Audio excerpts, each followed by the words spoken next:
ये बाई का नाम मनजोत सिंह है। ये अमृतसर के गांव बेदातपुर के रहने वाले हैं और ये बताते हैं कि बचपन से ही इनको सेब, चावल और तली हुई चीज़ों से बहुत ज़्यादा एलर्जी थी। जब भी ये चीज़ें खाते थे तो उसी समय इनको खांसी आने लगती थी और ये बताते हैं कि उसी समय इनकी सांसें चढ़ जाती थी और चलने फिरने में बहुत ज़्यादा दिक्कत थी, जिससे ये डॉक्टर के पास जाने की भी इनकी हिम्मत नहीं रहती थी।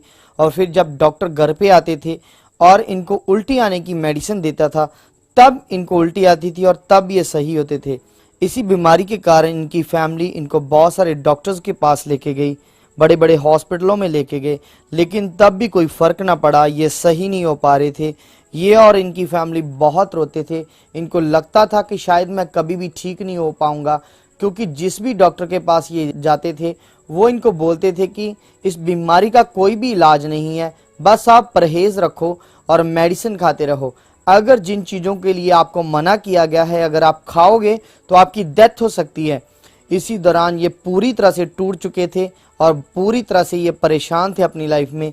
फिर इनको किसी ने प्रभु यीशु के बारे में बताया और इन्होंने सुखपाल राणा मिनिस्ट्री में आना शुरू किया। और पहली मीटिंग में जब ये यहाँ पे आए और इन्होंने परमेश्वर के दास के मुंह से घोषणा को रिसीव किया कि जो पुरानी से पुरानी एलर्जी है अब भी इसी समय जा रही है, उसी समय इन्होंने परमेश्वर का महान वचन सुना और परमेश्वर ने इनके जीवन में एक बड़ा कार्य किया। उसी दौरान ये बिल्कुल ठीक हो गए, इनको कोई भी अभी एलर्जी नहीं रही और अब ये सब कुछ खा सकते हैं, जैसे सेब, चावल और तली हुई चीजें सब कुछ ये खा सकते हैं। अब ये पूरी तरह से ठीक है। इस बड़ी गवाही के लिए ये परमेश्वर का धन्यवाद करते हैं, जोर से तारीफ करेंगे इस गवाही के लिए। आइए ये गवाही को इनके मुंह से सुनते हैं। ਸਾਰਿਆਂ ਨੂੰ ਜੈ ਮਸੀਹ ਦੀ। ਮੈਂ ਪਰਮੇਸ਼ਵਰ ਅਤੇ ਪਰਮੇਸ਼ਵਰ ਦੇ ਦਾਸ ਸੁਖਪਾਲ ਰਾਣਾ ਦਾ ਬਹੁਤ ਸਾਰਾ ਧੰਨਵਾਦ ਕਰਦਾ। ਮੇਰਾ ਨਾਮ ਮਨਜੋਤ ਹੈ, ਮੈਂ ਬਦਾਦਪੁਰ ਦਾ ਰਹਿਣ ਵਾਲਾ ਹਾਂ। ਮੈਂ ਅੱਜ ਆਪਣੇ ਜੀਵਨ ਦੀ ਬਹੁਤ ਵੱਡੀ ਗਵਾਹੀ ਦੇਣ ਜਾ ਰਿਹਾ। ਮੇਰੀ ਗਵਾਹੀ ਇਹ ਹੈ ਕਿ ਮੈਨੂੰ ਬਚਪਨ ਤੋਂ ਹੀ ਸੇਬ, ਚੌਲਾਂ ਤੋਂ ਅਤੇ ਤਲੀਆਂ ਚੀਜ਼ਾਂ ਤੋਂ ਐਲਰਜੀ ਸੀ ਅਤੇ ਮੈਂ ਜਦੋਂ ਵੀ ਉਹ ਖਾ ਲੈਂਦਾ ਸੀ ਅਤੇ ਮੈਨੂੰ ਖੰਘ ਲੱਗ ਜਾਂਦੀ ਸੀ ਅਤੇ ਮੇਰੇ ਕੋਲ ਤੁਰਿਆ ਵੀ ਨਹੀਂ ਜਾਂਦਾ ਹੁੰਦਾ ਸੀ, ਸਾਹ ਜ਼ਿਆਦਾ ਚੜ੍ਹਦਾ ਹੁੰਦਾ ਸੀ ਅਤੇ ਮੈਂ ਡਾਕਟਰ ਤੱਕ ਵੀ ਨਹੀਂ ਜਾ ਪਹੁੰਚਦਾ। ਅਤੇ ਜਦੋਂ ਮੇਰੀ ਮੰਮੀ ਹੋਣੀ ਡਾਕਟਰ ਨੂੰ ਘਰ ਸੱਦਦੇ ਹੁੰਦੇ ਸੀ, ਫਿਰ ਮੈਨੂੰ ਡਾਕਟਰ ਉਲਟੀ ਆਉਣ ਦੀ ਦਵਾਈ ਦਿੰਦੇ ਸੀ ਅਤੇ ਫਿਰ ਮੈਨੂੰ ਉਲਟੀ ਆਉਂਦੀ ਸੀ ਅਤੇ ਫਿਰ ਮੈਨੂੰ ਥੋੜ੍ਹਾ ਆਰਾਮ ਮਿਲਦਾ ਸੀ। ਅਤੇ ਇਸ ਹਾਲਾਤ ਕਾਰਨ ਮੇਰੇ ਮੰਮੀ ਪਾਪਾ ਮੈਨੂੰ ਬੜੀਆਂ ਡਾਕਟਰਾਂ ਕੋਲ ਲੈ ਗਏ, ਬੜੀ ਦਵਾਈ ਖਾਧੀ, ਪਰ ਮੈਨੂੰ ਕੋਈ ਆਰਾਮ ਨਹੀਂ ਮਿਲਿਆ ਅਤੇ ਮੇਰਾ ਐਂ ਲੱਗਦਾ ਹੈ ਜਿੱਦਾਂ ਮੇਰੀ ਮੌਤ ਹੀ ਹੋ ਜਾਣੀ ਆ। ਇੱਦਾਂ ਲੱਗਦਾ ਸੀ, ਮੇਰੇ ਕੋਲ ਤੁਰਿਆ ਵੀ ਨਹੀਂ ਜਾਂਦਾ, ਸਰੀਰ ਕਮਜ਼ੋਰ ਹੋ ਜਾਂਦਾ ਸੀ ਅਤੇ ਮੇਰਾ ਕੋਬ ਵੀ ਨਿਕਲ ਆਉਂਦਾ ਸੀ।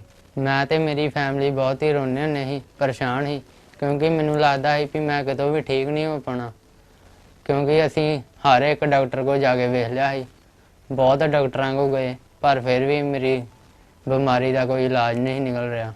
ਫਿਰ ਅਸੀਂ ਜਿਹੜੇ ਵੀ ਡਾਕਟਰ ਕੋਲ ਜਾਂਦੇ ਸੀ ਉਹ ਕਹਿੰਦੇ ਸੀ ਕਿ ਇਸ ਬਿਮਾਰੀ ਦਾ ਕੋਈ ਪੱਕਾ ਇਲਾਜ ਨਹੀਂ ਹੈਗਾ, ਤੁਸੀਂ ਜ਼ਿੰਦਗੀ ਭਰ ਹੀ ਦਵਾਈ ਖਾਂਦੇ ਰਹੋ ਅਤੇ ਪਰਹੇਜ਼ ਰੱਖਦੇ ਰਹੋ।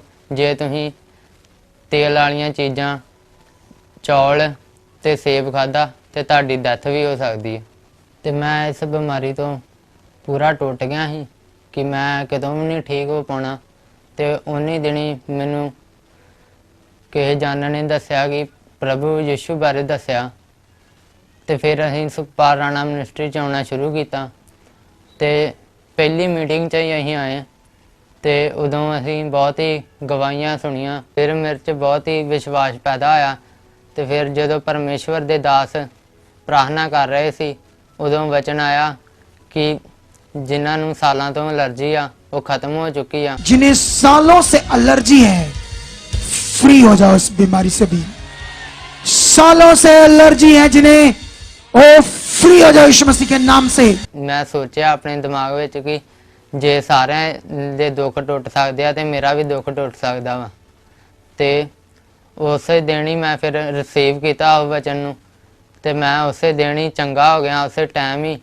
तो अज मैं बिल्कुल आज़ाद वा ਤੇ ਮੈਂ ਉਹ ਸਾਰੀਆਂ ਚੀਜ਼ਾਂ ਖਾ ਸਕਦਾ ਵਾਂ ਜਿਹੜੀਆਂ ਮੈਨੂੰ ਡਾਕਟਰਾਂ ਨੇ ਮਨਾ ਕੀਤੀਆਂ ਸੀ। ਮੈਨੂੰ ਉਹ ਚੀਜ਼ਾਂ ਖਾਣ ਤੋਂ ਕੋਈ ਨੁਕਸਾਨ ਨਹੀਂ ਆ।